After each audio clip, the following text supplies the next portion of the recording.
can taste you, you, you, you. I can taste you, you, you.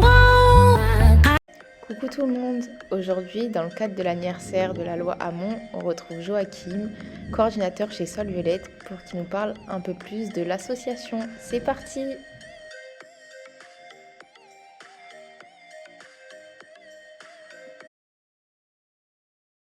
Je m'appelle Joachim Labouré, je suis le coordinateur de l'association Sol Violette qui porte la monnaie locale du même nom.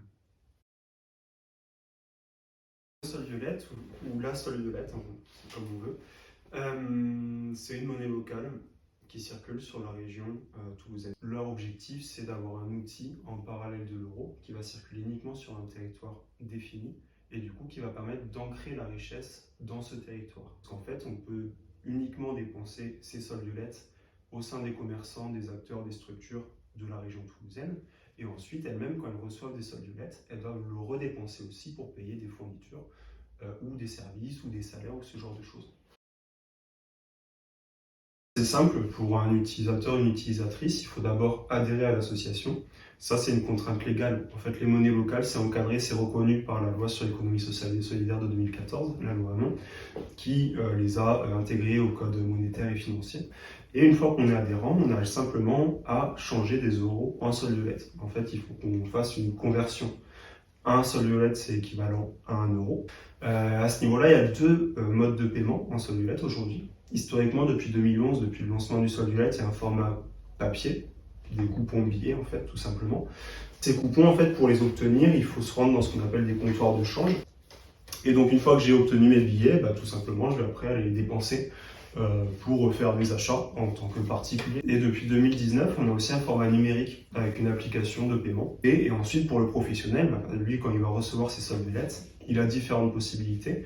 L'idée de base, c'est quand même qu'il les réutilise dans le réseau. Donc, ils payent des fournisseurs ou des services. Sinon, ils peuvent aussi verser des parties de salaire ou des primes en sol violette. Et après, en dernière possibilité, ils peuvent aussi reconvertir leur sol violette en euros. Par contre, c'est vraiment un dernier recours et on applique une commission de 5% dans ces cas-là sur le montant qui est reconverti. D'accord. Pour essayer en fait de les inciter à privilégier la réutilisation du sol violette plutôt que la reconversion. Le principal inconvénient, entre guillemets, c'est de se dire que quand je paye en sol violette, en fait, je pourrais aussi payer en euros. Ça ne change pas grand-chose. Par contre, ça rajoute une démarche en fait. Pour un particulier, c'est ça. Et derrière, il y a des avantages à utiliser cette monnaie. En fait, on ne fait pas ça non plus pour rien. Et du coup, si vous faites cette petite démarche en plus, il y a un intérêt. Il y a à la fois l'aspect théorique, on va dire, de soutenir une économie qui va être relativement éthique et basée sur certaines valeurs. Avec le sol violette, en fait, entre guillemets, on contraint le professionnel qui le reçoit à le réutiliser sur le territoire et en faire des choses relativement responsables. Et le dernier avantage, c'est qu'on a mis en place un système qui s'appelle le 3% association.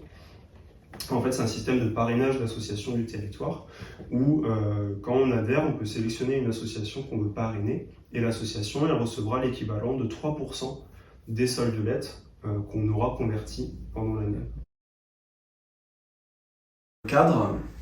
Un cadre légal, juridique sur lequel s'appuyer.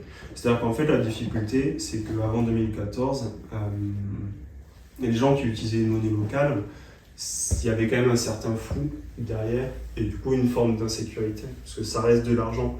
Et donc ne pas forcément avoir de cadre auquel se référer par rapport à l'utilisation de cet argent, forcément ça entraîne des questionnements et des difficultés, notamment pour les professionnels, parce qu'un professionnel il a derrière une comptabilité, c'est super cadré, super contrôlé, et du coup utiliser un outil qui n'est pas reconnu, qui n'est pas encadré, ça demande un certain investissement pour trouver les petits moyens de l'adapter, de l'ajuster à cette trésorerie. Donc je pense que c'est sur ça que ça va apporter de positif pour les monnaies locales.